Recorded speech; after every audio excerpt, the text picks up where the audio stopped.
জিনিস দামাদামি করার ক্ষেত্রে মেয়েরা অস্বাভাবিক ক্ষমতা নিয়ে জন্মায়, যে ক্ষমতাটা আমাদের ছেলেদের মাঝে নেই। আমার এক বান্ধবী আছে।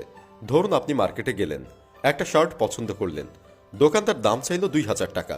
আপনি চক্ষু লজ্জার জন্য হলেও তো বলবেন 1,000 টাকা, কিন্তু মেয়েরা এটা কখনো করবে না। তারা এখানে এমন একটা দাম বলবে যেটা শুনে আপনি নিজেই লজ্জায় পড়ে যাবেন, কিন্তু কিছুক্ষণ পরেই আপনাকে আসল লজ্জায় ফেলে দিয়ে দেখবেন তাদের সেই দামেই বিক্রেতা জিনিস দিয়ে দিচ্ছে।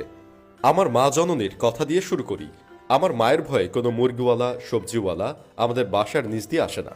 মুরগি 450 টাকা কেজি থাকলে আমার মা বলে 200 টাকা।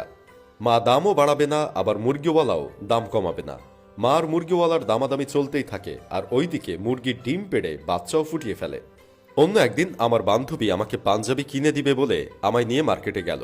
আমার পাঞ্জাবি পছন্দ হলে সে দোকানদারকে বলল, ভাইয়া পাঞ্জাবির দাম কত? দোকানদার বলল, আপা আপনার জন্য একদম 4,500 টাকা। গার্লফ্রেন্ড বলল, ওই মিয়া, আমি আপনার কে যে আমার জন্য কম রাখবেন? কি যে বলেন আপা, সবার কাছে সমান দাম চাই না। ঠিক দাম বলেন। আচ্ছা 50 টাকা কম দিয়েন। দাঁত কেলায়েন না, 500 টাকায় দিবেন। বান্ধবীর মুখ থেকে এমন দাম শুনে আমি দোকান থেকে বের হবার দরজা খুঁজছিলাম। এমন একটা ভাব করছিলাম আমি এই মেয়েকে চিনি না, এই মেয়ের সাথে আমি আসি নাই। আপনারাই ভাবুন, কোথায় 4,500 টাকা আর কোথায় 500 টাকা? 4,000 টাকাই নাই। দাম শুনে দোকানদার বলল, এইটা কোনো কথা কইলেন আপা? আপনারে লাস্ট বলি, 2,600 টাকা দিয়েন। কাপড় দেখছেন, 10 পিস আনছি কাল, এইটাই লাস্ট। 3,000 টাকার নিচে বেশি নাই একটাও। খাতা দেখেন, বিশ্বাস না হইলে। 2,500 টাকা কিনা, তার নিচে লস হয়ে যাবে। লস আপনার করতে হবে না, লাগবে না পাঞ্জাবি। আচ্ছা আপা 800 দিয়েন। না, 500 বেশি বলে ফেলেছি।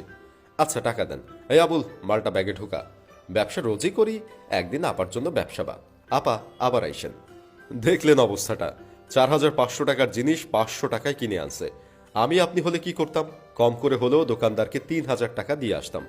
শুধু তাই না, মেয়েরা আপনাকে নিয়ে 3 ঘন্টা ঘোরাঘুরি করে একটা জামা পছন্দ করবে, তারপর 50 টাকার জন্য সে জামা কিনবে না।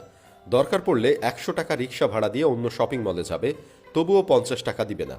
আমি আপনি কি করি, যেটা পছন্দ হয়েছে সেটা 200-300 টাকা বেশি দিয়ে হলেও কিনে ফেলি। তাছাড়া মেয়েরা জামা কেনার পরেও আরো 10টা জামা দেখে, তারপর যেটা কিনেছে সেটা নিয়ে কনফিউশনে ভোগে, এটা নিবে কি নিবে না।